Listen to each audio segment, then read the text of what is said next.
தமிழக பண்டைய கடல் வாணிகம் மனிதர்கள் நெடுங்காலமாக கடற்கரை பகுதிகளில் குடியேறி வாழ்ந்து வந்திருக்கிறார்கள்.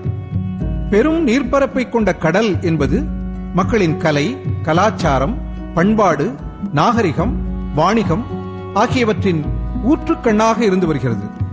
அலை வீசி அச்சம் தரும் பெருங்கடலை மரக்கலங்கள் கொண்டு இணைத்து வளர்ச்சி, முன்னேற்றம் ஆகியவற்றுக்கு அடிப்படையாக அமைத்துக் கொண்டார்கள். கடற்கரை என்பது பல நாடுகளில் இருந்து செல்வம் வரவும் கலாச்சாரம் பரவவும் காரணமாக அமைந்திருந்தது. எனவேதான் பண்டைய கடல் வாணிகம் சரித்திர முக்கியத்துவம் பெற்றுள்ளது.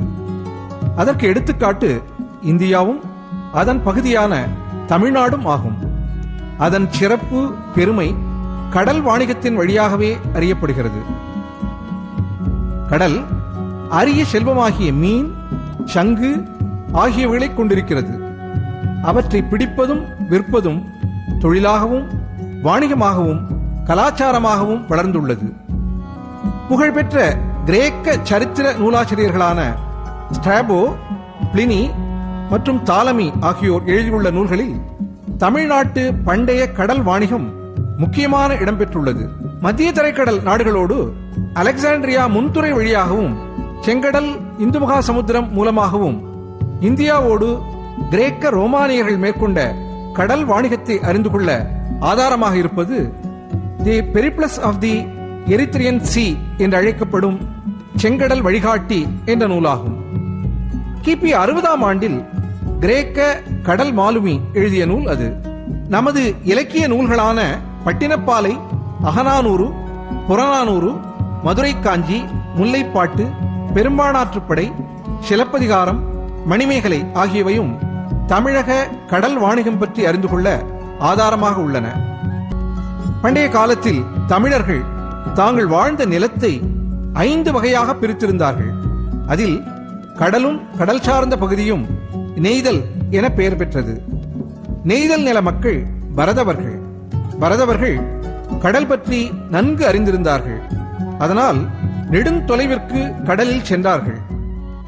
Sea was not an unknown element for Tamils from time immemorial. We see from Sangam literature, known to be written somewhere in the beginning of our common era now, there is a lot of mention about sea and ships, which indicates that Tamils had known sea much earlier also. In fact, not only the sea, but the other elements connected with it, like wind and weather, were also known to them fully. In fact, what is now drawn as sea roses, the currents and the winds, are then known to them, and they made use of it very effectively. During this sailing, 2 things were noticeable. One, they never used any rudders, but they used drop boats. This can be seen very clearly. Even youngsters in Tamil Nadu, when they make ships out of paper, they make a drop board, what is called kathikappal, That drop board ensured that the ship followed one route only, did not turn this way or that way. Wherever turning was necessary, the drop board was lifted and a oar was used at the back to turn the ship as required. Second thing, how did they find out their position? What is the sextant they used? The sextant was their own hand. Now, azimuth was read. Azimuth is the star's angle from the horizon. This was read with their hands. In fact, it was called viral kanakku. The viral kanakku was what is known as thumb rule in English, is done by the sailors by holding their hand from their nose and holding the other hand like this. With the thumb, they measured the horizon to the star, the angle. With this viral kanakku, they knew exactly what is the angle subtended between the horizon and the star, through which they had made a chart. Clearly it is shown what is the viral kanakku of each port of the coast. With this background, they knew exactly by measuring with the viral kanakku the position of the ship as it was. The planks were joined together with the coir of the coconut fiber, from which they made the ropes. They prepared coir rope, this coir having got out of coconut trees. And this fiber had important qualities in itself. One, when it was twisted together and made a rope, this was as strong as any wire ropes of today. Now, if you throw the rope to tie the ship alongside in a port, first of all, the rope should not sink into the water. It should float so that somebody can catch it and put it onto a bollard so that the ship can be tied. Number two, this makes it also light. With this two background, these coconut fiber ropes are well used in all those.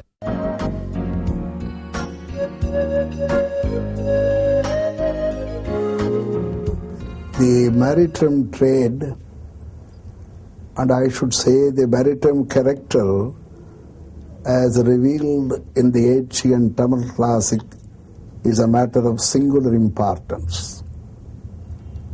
Many historians have made a special mention about the sea routes and the trades they had in both the sides, one to Malaysian countries and the other to Arabian countries, Rome and Greek and Italy. Greek navigator Hippalus was able to find out the route of the wind, how it will be rather controlled by the seamen. Therefore, the people used to call the very wind control as the Hippalus. There is a wonderful similarity you find in Tamil classics. Naliru munnir navai otti vadidodil anda uravon maruga. It's a very ancient reference. It means the ancestors of the great Karikala, and they were not able to identify the name of that king. And he was such a seafarer and such a buoyant man, and who was remarkably made the control of the winds and made remarkable ship expedition to go here and there. And the very expression, and there is a hearsay that the Greek navigators could have rather met some of the kings of the southern people, and they were able to find out the controlling machinery and the methodology adopted by the great kings would have been. That is how the Hippalus was able to know about that control of the wind. தமிழர்கள் நெடுங்காலமாகவே கடலில் பொருட்களை ஏற்றிச் செல்லும் மரக்கலம், வங்கம் கட்டுவதில் நன்கு தேர்ச்சி பெற்றிருந்தார்கள். குறிஞ்சி நிலத்தில் வளர்ந்த தேக்கு, இலுப்பை, புன்னை, கொன்றை மரங்களை கொண்டு கலங்கள் கட்டினார்கள். இந்த மரங்கள் உறுதியானவை, எளிதாக நீரில் மிதக்கக்கூடியவை, அதே நேரத்தில் நீரை உறிஞ்சி கனமாகும் தன்மை அற்றவை. தமிழர்கள் கடலில் தேவை அவசியம் கருதி 12 வகையான மரக்கலங்களை பயன்படுத்தி வந்தார்கள். அவைகளில் சில நாவாய், கலம், மரக்கலம், படகு, கப்பல், வங்கம், தோணி, மிதவை, கட்டுமரம், அம்பி, திமில் என்பன. நாவாய் என்பது பெரும்பாலும் வெளிநாடுகளில் இருந்து பொருட்களை கொண்டு வந்த மரக்கலங்களாகும். For the construction of mast, the wood of punnai was used for two reasons. One, these punnai trees were growing straight and very tall, and they had no bends in them, and their branches were also few. When a punnai tree's timber was used as a mast, nothing much need to be done except shaping it to the required height and diameter. Now, this will, at the time of heavy winds, this is an important fact that they knew, that when the sails were tied to the mast, due to the high winds, the mast had to bend, had to give a little way to force, otherwise it will break. This particular timber had that quality. When there is a great force, it would bend, but not give way. As soon as the wind is over, it will come back to its straight this thing. So the knowledge of the timber was well known to them.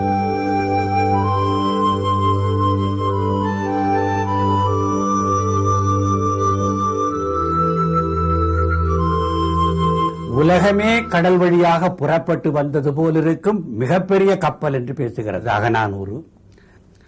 கப்பலுக்கு நாவாய் என்ற ஒரு பெயர் இருப்பது போல வங்கம் என்ற ஒரு பெயரும் அன்றிருந்திருக்கிறது. உலகு கிளர்ந்தன்ன உருகெழு வங்கம், புலவுத்திரை பெருங்கடல் நீரிடை போழ என்று அகநானூறு வருகிறது. நீரிடை போழனா நீரை பிளந்து கொண்டு வருகிறதாமா. அவ்வளவு பெரிய கப்பல், உலகு கிளர்ந்தன்ன உருகெழு வங்கம் என்று பேசுகிறான். புலவுத்திரை பெருங்கடல் நீரிடை போல என்று வருவது அகநானூறு. பெரும்பாலாற்றுப்படையில் கலங்கரை விளக்கை பற்றியும் பேசுவதை நம்மால் பார்க்க முடிகிறது. அலைகடலில் களம் செலுத்துவோர் நீகான், படகோட்டி, தோணிக்காரன் என்று பெயர் பெற்றார்கள். ஒரு முறை களத்தில் புறப்பட்டால் திரும்பி ஊர் வந்து சேர பற்பல மாதங்கள் ஆகும். அகநானூறு 255 பாடலில் மதுரை மருத இளநாகனார் என்னும் புலவர் இரவும் பகலும் இல்லாமல் ஆழ்கடலில் செல்லும் நீகானுடைய தலைவி இங்கிருந்து யாரேனும் தூது சென்றால் அவர் திரும்பி விரைந்து வந்து விடுவார். ஆயினும் அத்தகைய அன்புடையோர் ஒருவரும் எனக்கில்லையே என ஏங்குகிறாள் என்று பாடியுள்ளார். தமிழர்கள் கடல், காற்று, வானத்தை நன்கு அறிந்திருந்தார்கள்.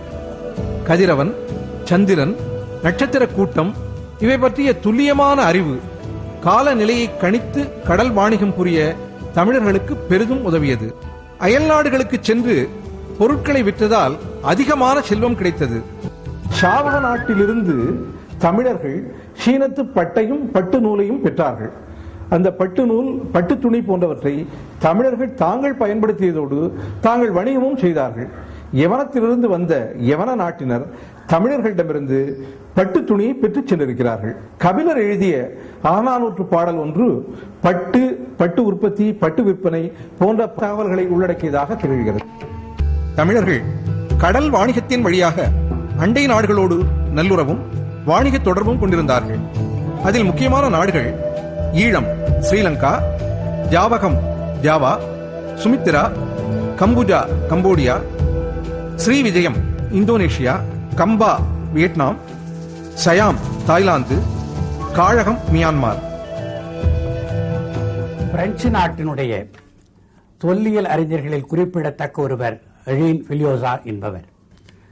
தமிழருடைய வாணிக சிறப்பு உலகளாவிய நிலையில் இருந்தது என்பதற்கு அவர் தன்னுடைய ஆய்வுக் கட்டுரையில் தமிழர்கள் எல்லாம் எப்படி இந்து சைனா, இந்தோனேஷியா, சைனா ஆகிய இடங்களில் எல்லாம் பரவி வணிகத்தில் சிறந்திருந்தார்கள் என்பதை குறிப்பிட்டு காட்டுவது.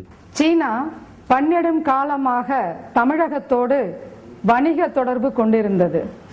பாண்டியர்களின் கொற்கை முன்துறையிலிருந்து நாவாய்களின் மூலமாக முத்துக்களும் பவளங்களும் ஏற்றுமதி செய்யப்பட்டிருக்கின்றன. சீன தேசத்து மக்களின் விருப்பத்திற்குரிய ஒரு அணிகலன்களுக்குரிய பொருளாக முத்துக்கள் இருந்திருக்கின்றன.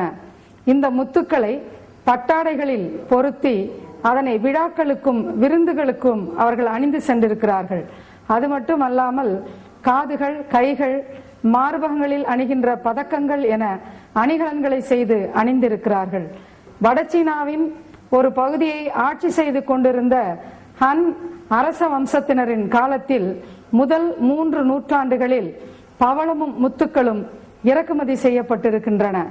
ஹன் அரசவையில் இருந்த பாங்கு என்ற கவிஞர் நம்முடைய பாண்டிய நாட்டு முத்துக்களினுடைய அழகு, வடிவம், அவற்றின் சிறப்புகளை பற்றி அவருடைய கவிதைகளில் எழுதியிருக்கிறார். கிபி 4ஆம் நூற்றாண்டில் இலங்கைக்கு பயணம் செய்த பாகியான் அங்கிருந்து 200 சீன வணிகர்களோடு தமிழகத்துக்கு வருகிறார். அம்மாதிரி வருகிற பொழுது மன்னார் வளைகுடாவில் முத்து குளித்தலை பற்றி தனது சுயசரிதையில் குறிப்பிட்டிருக்கிறார். கிமு 2ஆம் நூற்றாண்டிற்கு முன்பிருந்தே தமிழ் மக்கள் புகார், அரிக்கமேடு, கொற்கை, அழகன்குளம், முஷிரி, முன்துறை பெருந்துறை வழியாக மேற்கத்திய நாடுகளான எகிப்து, கிரீஸ், ரோம் ஆகியவற்றோடு கடல் வழி வாணிகம் புரிந்து வந்திருக்கிறார்கள். My first knowledge about Italy and Italian or Roman and Indian, South Indian connection came from a little news in a newspaper mentioning that in Pompeii, that famous city which has been submerged 2 millennia ago by volcano ashes, there was an Indian statue, a statue which was coming from India, and that house they have called the House of the Indian Statue. That was my first learning of ancient connection, and I was thrilled by it. So I wanted to know. Italian embassy had prepared an exhibition which, with the scientific support of the Italian archaeological organizations, whereby the connections of many levels between the Roman Empire and the southern part of India were fully demonstrated. ரோமாபுரி ஆண்ட அகட்டஸ் Caesar அரசவையில் கிமு 20ஆம் ஆண்டில் பாண்டிய நாட்டு தூதுவர்கள் இடம்பெற்றிருந்தார்கள் என அந்த வரலாற்றில் எழுதப்பட்டுள்ளது. தமிழ்நாட்டின் கடற்கரை பகுதிகளிலும் பண்டைய தலைநகர் பகுதிகளிலும் தொல்லியல் துறையினர் பூமியிலிருந்து கிரேக்க ரோமானிய பொன் வெள்ளி செம்பு காசுகளை கண்டெடுத்துள்ளனர். சில பொற்காசுகளில் கிரேக்க ரோமானிய பேரரசர்களின் தலையும் முத்திரையும் குறிக்கப்பட்டுள்ளன. ஹெபடியஸ், கிளாடியஸ், நீரோ, மார்கஸ் அரேலியஸ் ஆகியோர் காலகட்டமும் சரித்திரத்தில் பதிவு செய்யப்பட்டுள்ளது. யவனர்கள் நன்கலங்களில் சேர நாட்டின் முசிறி முன்துறைக்கு வந்து அங்கிருந்து மிளகை ஏற்றி சென்றிருக்கிறார்கள். இந்த செய்தியை எருக்காட்டூர் தாயாம் கண்ணா